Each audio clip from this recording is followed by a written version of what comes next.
Bonjour à tous et bienvenue aux Observateurs de France 24. Cette émission a entièrement été réalisée à partir de vos images et de vos témoignages, des informations que nous avons vérifiées ici, à Paris, avec notre équipe de journalistes. Plus de 200 000 Centrafricains ont déjà quitté le pays gangréné par les violences. Maman, notre observateur, est l'un d'entre eux. Il est passé tout récemment de l'autre côté de la frontière, à Garo-Boulaye, au Cameroun. Il a fait le voyage avec des milliers d'autres personnes, essentiellement des musulmans, une route chaotique vers un avenir incertain. On écoute son témoignage.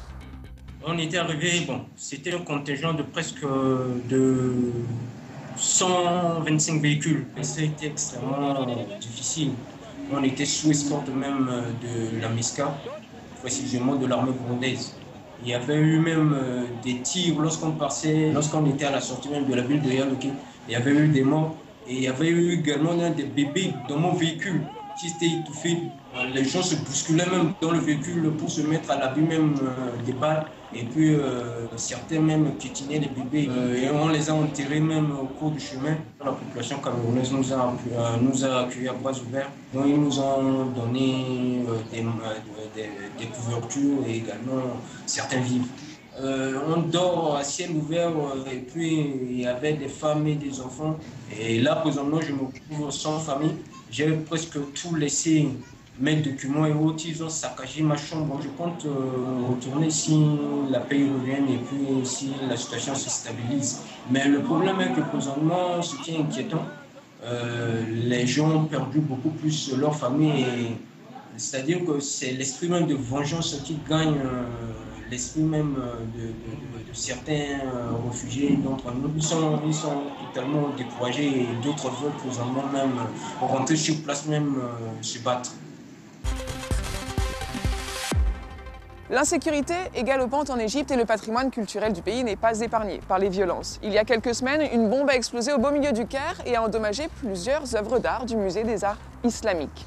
Immédiatement, notre observateur s'est rendu sur place avec sa brigade d'intervention rapide, une brigade de bénévoles, sauveteurs d'œuvres d'art. On l'écoute.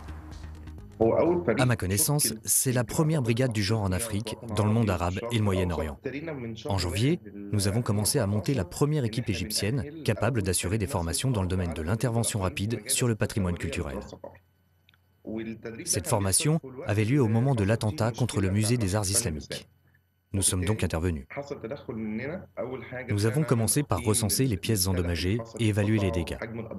Nous avons également cherché un endroit provisoire où évacuer certaines pièces archéologiques. Ensuite, nous nous sommes scindés en 3 équipes. Une a travaillé avec moi au musée des arts islamiques, une autre s'est rendue dans un établissement voisin, la Maison des Livres, où des pièces avaient aussi été abîmées, tandis qu'un 3e groupe a été chargé d'acheter les outils nécessaires pour la réparation de certaines pièces. Toutes les pièces du musée ont une grande importance. Quand on évalue l'ampleur des dégâts, cela ne paraît pas beaucoup, car seulement 15% des pièces ont été endommagées. Mais ça reste une catastrophe, car ces pièces n'ont aucun autre équivalent dans le monde. La plupart des membres de notre brigade travaillent au ministère du Patrimoine. Nous coopérons avec ce ministère, notamment en formant leurs employés, afin qu'ils puissent intervenir rapidement pour sauver des pièces archéologiques. Nous espérons pouvoir collaborer avec d'autres pays, notamment nos voisins qui connaissent le même type de problème. Nous aimerions partager nos savoirs et les aider à gérer ce genre de situation. Touche pas à mon uranium et Rodéo de 4x4, on passe au best-of de la semaine des meilleures images amateurs repérées et envoyées par nos observateurs. Départ pour N'Djamena, la capitale du Tchad, où les poids lourds sont devenus de véritables dangers de la route. Notre observatrice Irega nous raconte qu'il roule à toute vitesse en pleine ville et multiplie les infractions. Celui-ci est tout simplement sorti de sa voie. Selon les derniers chiffres, 80% des accidents dans la ville seraient liés à des gros porteurs. Une des raisons est que N'Djamena est en constante construction, si bien que les camions sont de plus en plus nombreux à traverser les grands axes pour transporter du matériel. Or, les conducteurs sont peu formés et les véhicules en très mauvais état. Les autorités ont beau installer des panneaux de sensibilisation et organiser des déviations, rien n'y fait.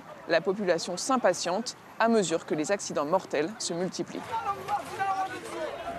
On part à Niamey, au Niger, où Abdoulaye Seydou s'est mobilisé pour dénoncer la mauvaise gestion de l'exploitation de l'uranium du pays.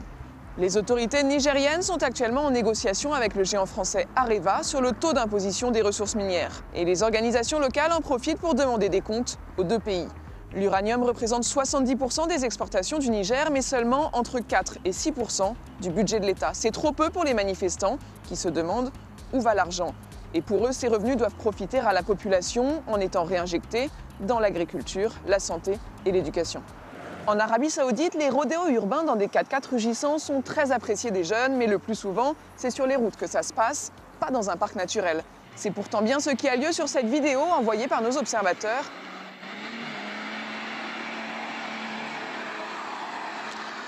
Outré, le président de la Commission de la protection de la flore et de la faune a demandé à ce que les vandales soient punis. Et il risque gros car le gouvernement a récemment annoncé des nouvelles mesures de dissuasion.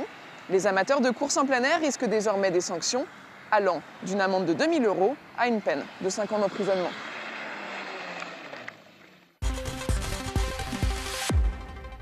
Voilà les observateurs, c'est fini pour cette semaine. On vous attend comme toujours avec plaisir sur notre site, notre page Facebook et notre application pour couvrir ensemble l'actualité internationale.